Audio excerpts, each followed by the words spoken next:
आज हम लोग डिस्कस करते हैं types of insulator and their application. आज हम लोग इसको डिटेल के साथ डिस्कस करेंगे कि हम लोग ट्रांसमिशन लाइन में और डिस्ट्रीब्यूशन लाइन में कौन से इंसुलेटर यूज करते हैं, लाइन में और डिस्ट्रीब्यूशन लाइन में कौन से इंसुलेटर यूज करते हैं। What is insulator, type of insulator and their application. तो हम लोग पहले डेफिनेशन देख लेते हैं कि इंसुलेटर की डेफिनेशन क्या है। इंसुलेटर इज ए सबस्टेंस और device which does not allow to conduct electricity. Means के वो एक ऐसी डिवाइस या सबस्टेंस होता है जिसमें से इलेक्ट्रिसिटी नहीं गुजर सकती, उसमें से इलेक्ट्रिसिटी पास नहीं कर सकती। It is made by a high resistive material such as rubber, plastic, wood, glass, porcelain and polymer. ये इतने तरह के और इसके अलावा और भी मटेरियल से ये इंसुलेटर बना होता है।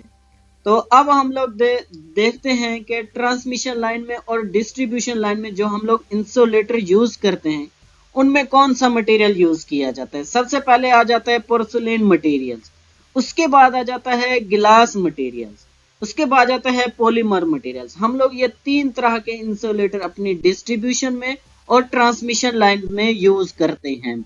इसके बाद हम लोग अब वन बाय वन इंसुलेटर की टाइप को डिटेल के साथ डिस्कस करते हैं। सबसे पहले आ जाता है pin type insulator. Pin type insulator क्या होता है? ये एक ऐसा इंसुलेटर होता है, ये एक बहुत ही अच्छा इंसुलेटर होता है। मींस के ये इतना एक्सपेंसिव नहीं होता और ये इंस्टॉलेशन करना भी इसके लिए आसान होता है। और इसके ऊपर एक ये झरी दी होती है, ग्रोव इसको कहते हैं ना हम लोग। इसके ऊपर जैसे ये कंडक्टर है, हम लोग कंडक्टर इसके ऊपर प्लेस करके और हम जिस तरह का कंडक्टर होता है, जिस मटेरियल का कंडक्टर होता है, हम उसी मटेरियल की एक वायर लेते हैं और इसको इसके ऊपर वो कर देते हैं कि वाइंडिंग कर देते हैं। मींस के कंडक्टर के साथ इंसुलेटर को बाउंड कर देते हैं। तो ये जो इंसुलेटर है हम लोग 33 kV से लेस देन की लाइन में यूज करते हैं, डिस्ट्रीब्यूशन लाइन में हो या ट्रांसमिशन लाइन हो। तो हम लोग 33 kV, जिसमें से 33 kV, 11 kV, 6.6 kV या उससे लेस लाइंस में यूज करते हैं। और ये हम लोग हॉरिजॉन्टल लाइन में इसका यूज करते हैं। इसके बाद आ जाता है मेरा शगल टाइप इंसुलेटर। ये जो इंसुलेटर है ना, ये एलटी लाइंस में, डिस्ट्रीब्यूशन लाइंस में, ट्रांसमिशन लाइंस में, और ये वहां पे यूज किया जाता है जो लो वोल्टेज लाइन होती है ना, जिनको हम लोग टर्न करने के लिए या मूव करने के लिए, हम लोग इसको लाइन को मूव करने के लिए या टर्न करने के लिए हम लोग इसका वहां इस्तेमाल करते हैं। और दूसरा ये है कि ये अगर हम लोग इससे ज्यादा हाई वोल्टेज 11 kV से ज्यादा वोल्टेज के लिए हम लोग यूज करते हैं तो हम लोग उसको स्ट्रैंड टाइप इंसुलेटर या सस्पेंशन टाइप इंसुलेटर यूज करते हैं।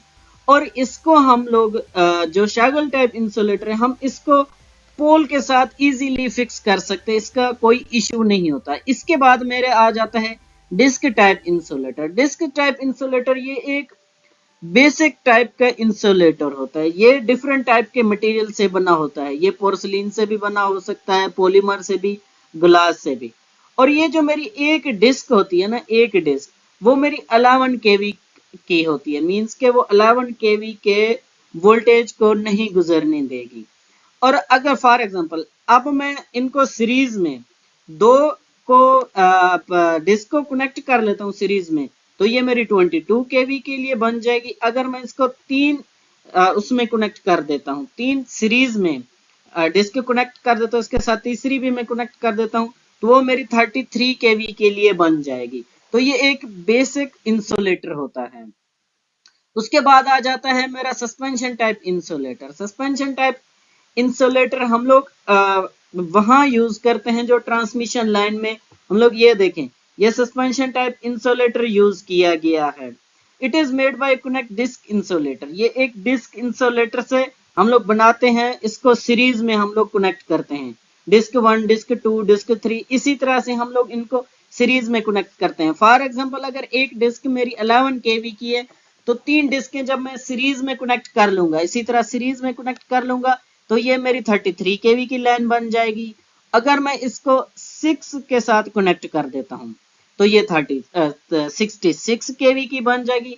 इसी तरह ये वाला जो इंसुलेटर है, इसको डिस्क इंसुलेटर भी कहते हैं और ये वर्टिकल ट्रांसमिशन लाइन में यूज होता है। और इस सस्पेंशन इंसुलेटर को हम लोग 765 केवी की लाइन तक भी हम लोग इसको यूज कर सकते हैं। अब हम लोग एक एग्जांपल ले लेते हैं कि ये जो मेरे सस्पेंशन टाइप इंसुलेटर लगे होते हैं ना, अगर हम लोग इसको काउंट कर लेते हैं, डिस्क को काउंट कर लेते हैं, फॉर एग्जांपल ये 3 डिस्कें लगी हुई हैं, तो 3 डिस्क जो लगी हुई है ना, हम कह सकते हैं कि ये 33 केवी की ट्रांसमिशन लाइन है या डिस्ट्रीब्यूशन लाइन है। अगर इसके ऊपर 6 डिस्क लगी होती है तो हम लोग कह सकते हैं कि ये 66 केवी की ट्रांसमिशन लाइन है। तो इस हिसाब से हम लोग इसका अंदाजा लगा सकते हैं सस्पेंशन टाइप इंसुलेटर से कि हमारी जो ट्रांसमिशन लाइन है वो कितने केवी की है। उसके बाद आ जाता है strain type insulator. Strain type insulator हम लोग हाई वोल्टेज ट्रांसमिशन लाइन के अंदर यूज करते हैं। हम लोग वहां पे यूज करते हैं जब हम लोग अपनी हाई ट्रांसमिशन लाइन मींस के एचवी ट्रांसमिशन लाइंस को, जहां एचवी ट्रांसमिशन लाइंस को मूव करना होता है या उनको टर्न करना होता है ना, उस जगह पे हम लोग स्ट्रेन टाइप इंसुलेटर, ये देखें स्ट्रेन टाइप इंसुलेटर यूज करते हैं और हम अपनी ट्रांसमिशन लाइन को टर्न कर सकते हैं या मूव आसानी से कर सकते हैं। और ये जो अगर हम लोग इसको मूव करने वाली जो ट्रांसमिशन लाइंस है मींस के लो वोल्टेज के लिए, तो उस जगह पे हम लोग शैगल टाइप इंसुलेटर यूज करते हैं। अगर हम लोगों ने अपनी HV high voltage transmission line में यूज करना है तो हम लोग स्ट्रेन टाइप इंसुलेटर यूज करते हैं। और ये वाला जो इंसुलेटर है वो हम लोग 765 केवी की लाइन में, 765 केवी की लाइन तक।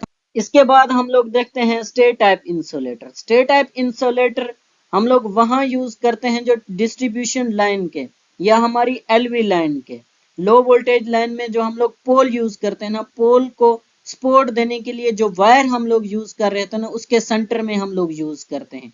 और इसकी जो नॉर्मल कंडीशन होती है ना, नॉर्मल कंडीशन में इसमें से कोई भी करंट फ्लो नहीं हो रहा होता।